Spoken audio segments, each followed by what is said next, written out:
نحمده ونصلي ونسلم على رسوله الكريم أما بعد فأعوذ بالله من الشيطان الرجيم بسم الله الرحمن الرحيم ما كان محمد أبا أحد من رجالكم ولكن رسول الله وخاتم النبيين وكان الله بكل شيء عليما بارك الله لي ولكم في القرآن العظيم ونفعني وإياكم بالآيات والذكر الحكيم أستغفر الله لي ولكم ولسائر المؤمنين واستغفروه إنه هو الغفور الرحيم سبحانك لا علم لنا إلا ما علمتنا إنك أنت العليم الحكيم رب اشرح لي صدري ويسر لي أمري واحلل عقدة من لساني يفقهوا قولي رب يسر ولا تعسر وتمم بالخير وبك نستعين يا فتاح يا فتاح يا فتاح صدق الله العظيم وصدق رسوله النبي الكريم الأمين Assalamu alaikum warahmatullahi wabarakatuh. Alhamdulillah, it's a great blessing of Allah subhanahu wa ta'ala that He has given me and you the ability and tawfiq to participate in this gathering. And we ask Allah subhanahu wa ta'ala to make this gathering a source of guidance for all of us. And we ask Allah subhanahu wa ta'ala to make this gathering one of the means of our entry into Jannah. First of all, I want to say thanks to all of you. May Allah subhanahu wa ta'ala reward you for your effort. May Allah subhanahu wa ta'ala reward you for making time. I know you all are exhausted. Throughout the whole day you were working and you were busy, but still because of the muhabbat of Rasulullah, because of the love of Rasulullah sallallahu alaihi wasallam, you make this time and you come here. And wallahi, I'm telling you honestly, it's because of your jazba, it's because of your love, and it's because of your desire that I somehow gathered enough energy today to make the preparation of this session. Otherwise, I was in no mood to do a Seerah class tonight because I was really exhausted mentally and physically, and I'm not feeling very well. Even for Fajr, I couldn't come. So I was in no mood to prepare this session, but because of you brothers and because I knew that a lot of brothers will be coming tonight, inshallah, I will try my best and make effort to do it. And alhamdulillah, I was able to do it. It's because of your du'as and because of your efforts. So jazakumullah khair to all of you. We are doing a chapter of the Seerah series in which we are talking about the early manhood of Rasulullah sallallahu alaihi wasallam. Tonight is our 5th session of this chapter. When we started this chapter, in the first session of this chapter, we spoke about how Prophet sallallahu alaihi wasallam, as a young man, he became a shepherd. And that was the first thing that he took as a profession. As a profession, the first thing that he took was he becoming a shepherd. And then he mentioned a hadith of Rasulullah, he mentioned a hadith which is mentioned in Bukhari, the Prophet ﷺ said that Allah subhanahu wa ta'ala did not send a single messenger. Allah subhanahu wa ta'ala did not send any Anbiya karam alayhimu salatu wasalam except that they were shepherd. And in the next session, in our second session, we try to understand the wisdoms behind it. Why every prophet became a shepherd first? What were some of the wisdoms behind? What were some of the lessons that we can learn from it? And in our third session, we spoke about the Fijar wars in which Prophet ﷺ participated as a teenager. What were these wars? This was a series of battles that took place between two big tribes of Makkah. One was Kinana and the other was Qais Ilan. So we understood the story behind it of what Prophet ﷺ said about these Fijar wars. In our last session, we spoke about Hilful Fudul, a very important incident that happened in the life of Rasulullah sallallahu alaihi wasallam, because with regards to this incident, he said that I am so proud of it that even now as a Muslim, as a prophet, were I called to uphold this pact, this treaty, I would proudly do so. And I'm not willing to give up my place for a lot of camels. Meaning, if you offer me a lot of wealth and ask me to give up my place in this contract, in this treaty, I would never do so. And then he said, in this treaty we all agreed that we will give the rights to those people who deserve them, and no oppressor will be given an upper hand against the one who is oppressed. So this is the treaty that Prophet ﷺ was really, really proud of. So alhamdulillah, we spoke about this treaty and we understood how it took place, what happened, what was the story behind it in our last session. In tonight's session, we will talk about some of the wisdoms, some of the benefits that we can learn from both these stories, the Fijar wars and Hilful Fudul. So inshallah, we will try to understand some of the wisdoms, and there are many, many wisdoms. First and foremost, Prophet ﷺ said about Fijar wars that I never regretted participating in it. I participated in it and I never regretted it. And the fact that Prophet ﷺ said this, and the fact that Prophet ﷺ boasts about this, now I know and I understand that some people might, some of you people might be thinking that at that time, Prophet ﷺ was not a prophet. This is something that he did even before he became a prophet. So how can you derive lessons from it? This incident didn't happen after he became a prophet, right? It happened before he became a prophet. So why are we even talking about this incident? Okay, as a story we understood it. But what kind of lessons? Why are we talking about the lessons that we can derive? Because Prophet at that time, he was not a prophet. So my response is that Prophet ﷺ is narrating this hadith and this incident after he became a prophet. And after he became a prophet, he is saying that I do not regret participating in it. Which means that this is something important. And this is something correct.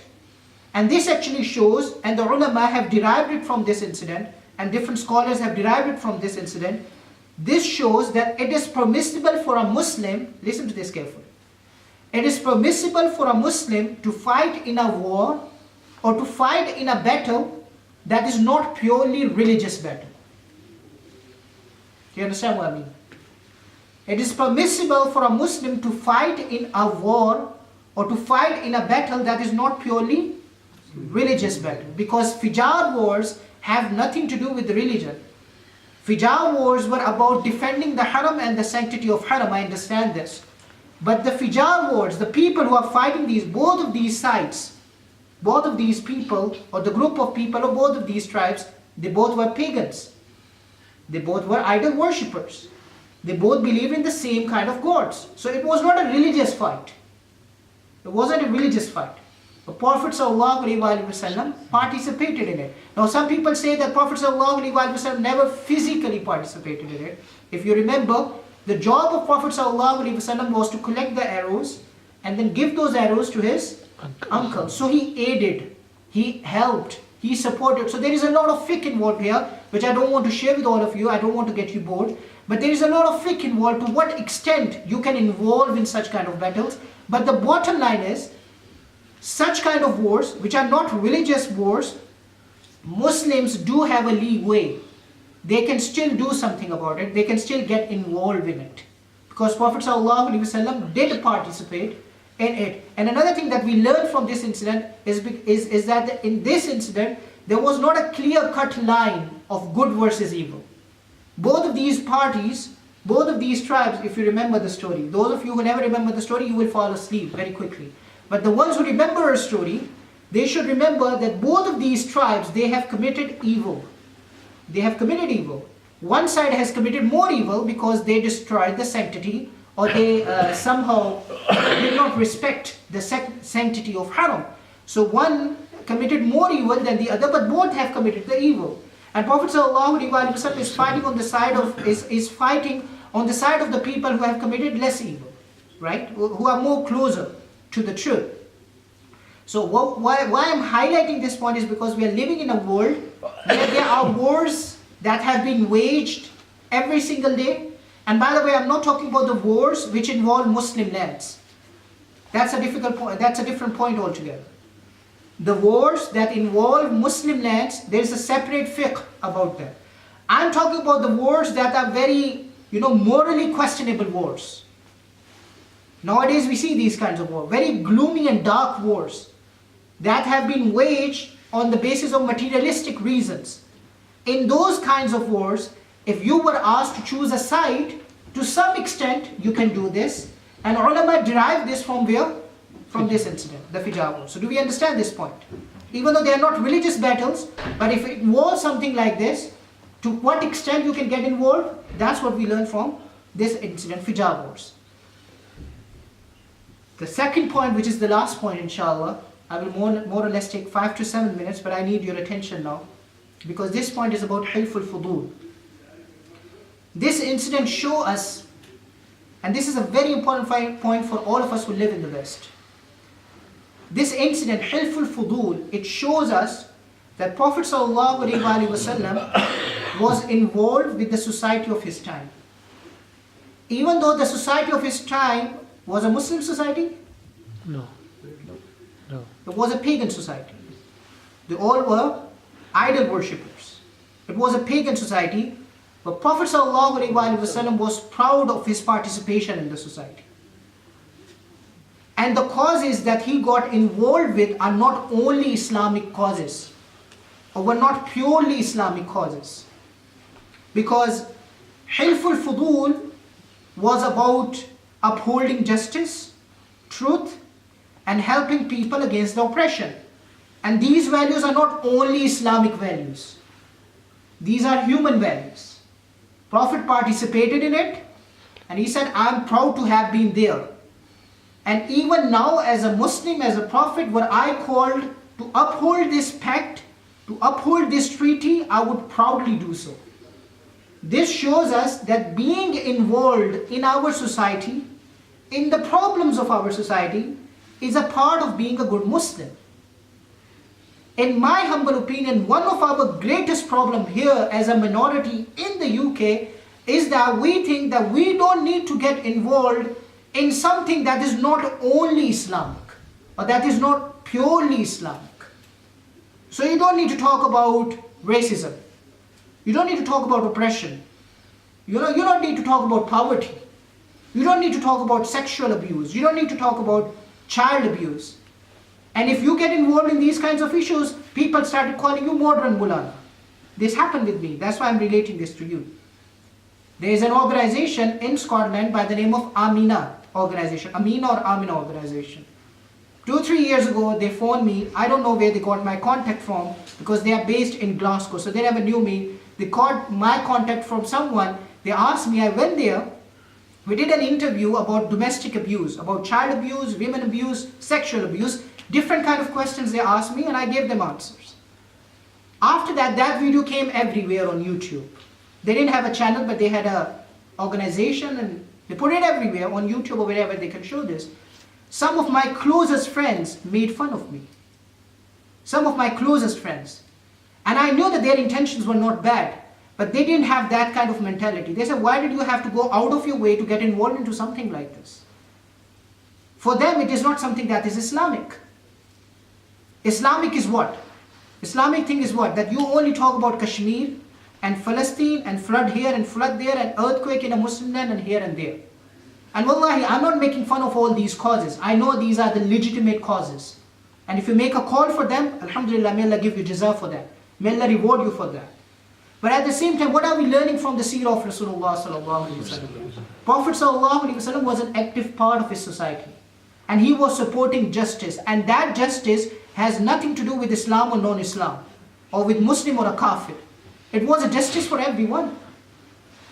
He got involved in it. So in my humble opinion, the biggest problem that we have here, and I'm talking about us, I'm not criticizing anyone, us, we people who are sitting in this masjid, we seem to be totally disconnected with our neighborhood. Totally disconnected with our neighborhood. We don't know about them, they don't know about us. They have so much reservations about us. We have so many reservations about them. And it's all because we are totally disconnected. Just think about it. What kind of da'wah we would have if a representative of Red Cross Society, do you know about that? Red Cross Society who donate blood? They have blood banks everywhere. It's an international society. It's a charitable organization and they take blood for different causes. What do you think if a representative of a Red Cross Society, he's a pious Muslim with a skull cap, and he comes on a TV and he says we need blood for this cause and for that cause. He's not talking about Islam. He's not talking about da'wah. But he comes on a TV as a representative of Red Cross Society. What kind of da'wah we would have if something like this happened? A pious Muslim, he comes and he speaks against terrorism. He speaks against oppression. He speaks against poverty, racism. He speaks about the rights of the migrant workers. A muhajjiba woman, a niqabi woman, she comes on a TV and she talks about protecting children's rights and doing this and doing that. We are not talking about Islam. We are not talking about converting anyone to Islam, but this message is Islam. This message is da'wah. You involving with your society is a da'wah. This is what Prophet ﷺ showed us. Because if you just think about it, oppression is oppression. Regardless of who does it or who is it done against. Racism is racism. Poverty is poverty. You don't have to be a Muslim to suffer from poverty. Or you don't have to be a Muslim to be helped against poverty. It affects all of us. So in my humble opinion, this is our problem. This is one of our major problems as a minority here in the UK, in the Western world. And wallahi, listen to this carefully. If you get involved with the problems of your society, the people around you, they will see you as sincere. And then when you come forth and you say, I'm a Muslim, then they will take your Islam seriously. Your Islam will be shown as a sincere religion, as a sincere faith. This is what Prophet ﷺ showed us. He was involved with the problem of his society. He's trying to solve the problems. And then when he became a prophet, mashallah, he's respected. He owns respect. He owns the love of people. He's known by everyone. You know, there's this thing, the Arshad says this, which is a beautiful share, and I always share it with all of you. Shahid al-anam bifadlihi hatta al-ida.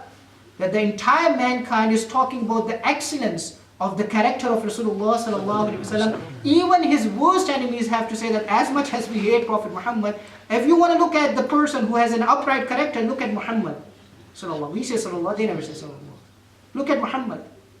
And then the Shair says, well, fadlu bima shahid al-ada. The true excellence of your character is something that is admired by your enemy. That you are admired by your enemy. This is the excellence of your character. Your friends are always going to praise you. They're always going to say good things about you. But when your enemy says a good thing about you, that's the excellence of your character. So Prophet ﷺ had this character. So when he became a prophet, his message was acceptable. Whether people accepted it or not, but his message was acceptable. No one could go to Rasulullah ﷺ and say to Rasulullah, why are you preaching this message to us? Where were you when we needed you? Where were you when our society needed you? When we were going through that kind of problem? Where were you? Nobody had a courage to say this to Rasulullah ﷺ. And here we are as a Muslim community, we are completely cut off. We have no sincerity and we have no concern, wallahi. With a very sad heart I have to say this. We have no sincerity. And we don't even think about these causes. I need to be as much concerned as my neighbor about the crime rate of Edinburgh. I need to be as concerned as my neighbor about the murder rate of Edinburgh, because it's affecting all of us. It's affecting all of us. And when you think about it, when you become concerned about this, and then you become active about it, and then when you come forth and you say, I'm a Muslim, then people will listen to you. People will listen to the message of Islam. And this is what Prophet ﷺ showed us. The bottom line is, I know I'm taking more of your time, but the bottom line is, there are some values, and they are human values. They are not only Islamic values. They are human values. You know, security, fighting against oppression, justice. These values are human values, and we Muslims, we need to be at the forefront in all of these values. We need to show people, because the truth is linked together. And when you have a proper theology and you have truth inside you in your character, and you reflect that truth through your character, inshallah, then it's a complete package. The problem with us Muslims, I'm not talking about the Muslims who are not practicing Muslims. I'm talking about practicing Muslims who make time for the Seerah class. The problem with us is that all of our preaching is through talking. That's what we do. Preaching through talking. Give lectures, long lectures, and we will come and sit. We will come and sit and we will listen to you. Preaching through talking, through theology. Debating with Christians and Jews. With Shias and Brailwis and Deobandis and Ahl Hadith and Malikis and Hanabila and Shawafi. This is what we do. And this is not even a part of our da'wah. This is not a part of our da'wah. Prophet showed us what da'wah is. He showed us what da'wah is. And forget about non-Muslim, just think about our own self. A Muslim to a Muslim. What kind of feelings we hold against each other? A small dispute happens and we don't say salam to each other. We don't get over it. We don't move on. We don't forgive. We don't forget.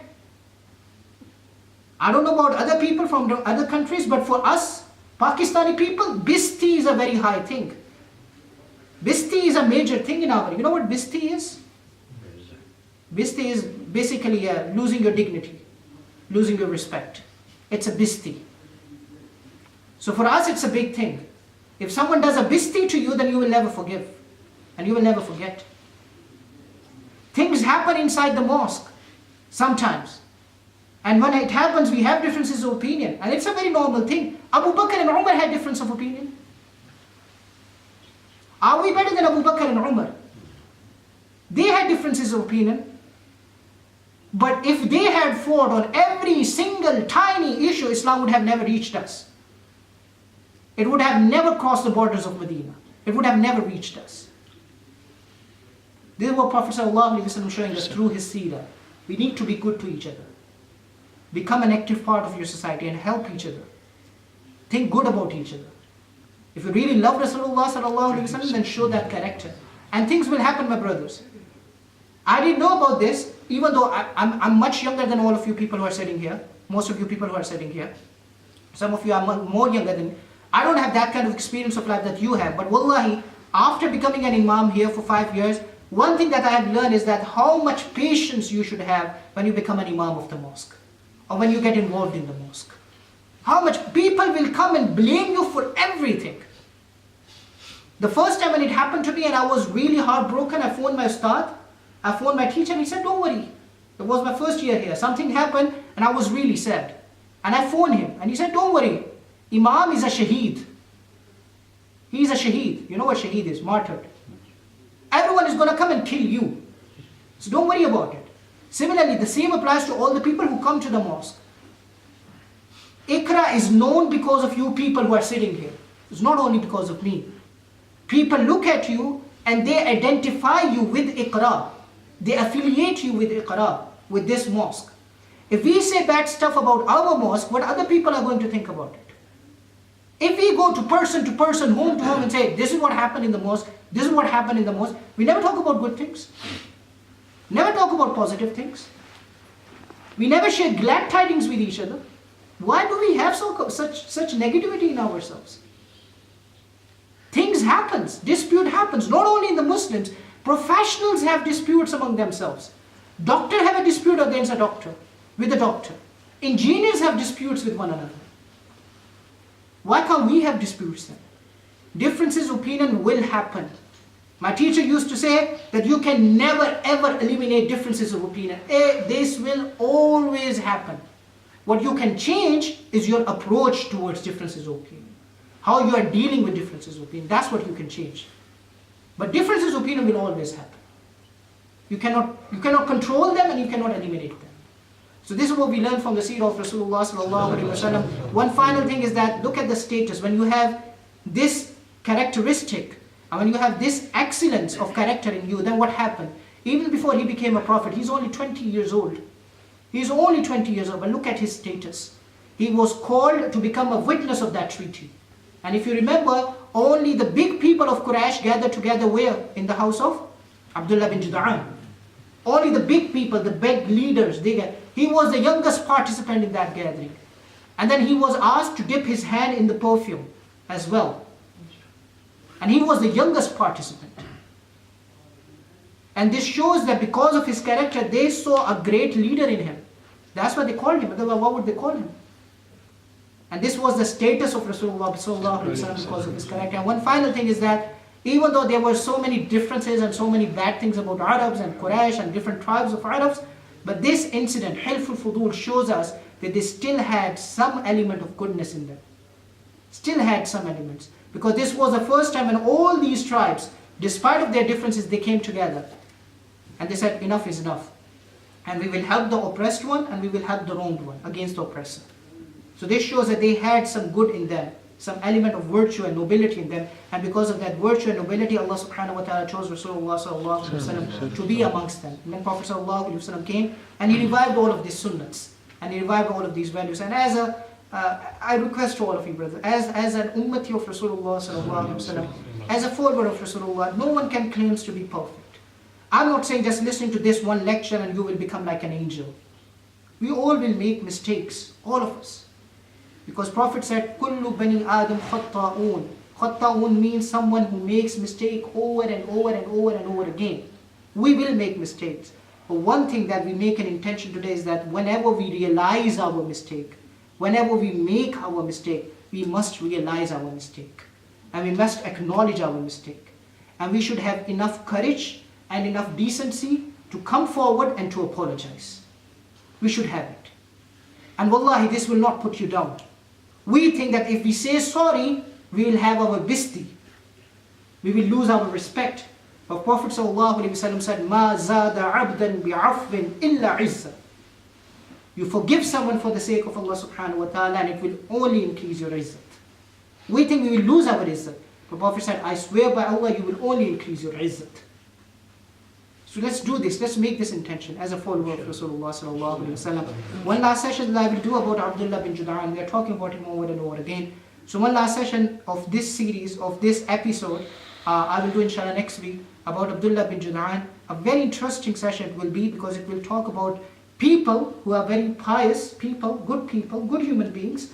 But what will happen to them in the hereafter? They never believed in Islam, they never believed in Allah, but they were good people, they were generous, they did a lot of charity, they were good to other people, just like we were talking about becoming an active part of your society. They were an active part of their society, they were helping their society in whatever way they can, but they didn't believe in Islam, or they didn't believe in Allah. Forget about Islam.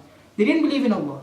What will happen to them in the hereafter? This is the discussion that we will have inshallah in our next session, and I hope inshallah it will be an interesting discussion. May Allah subhanahu wa ta'ala grant us understanding. May Allah subhanahu wa ta'ala keep us united in this dunya, and may Allah unite us in the hereafter.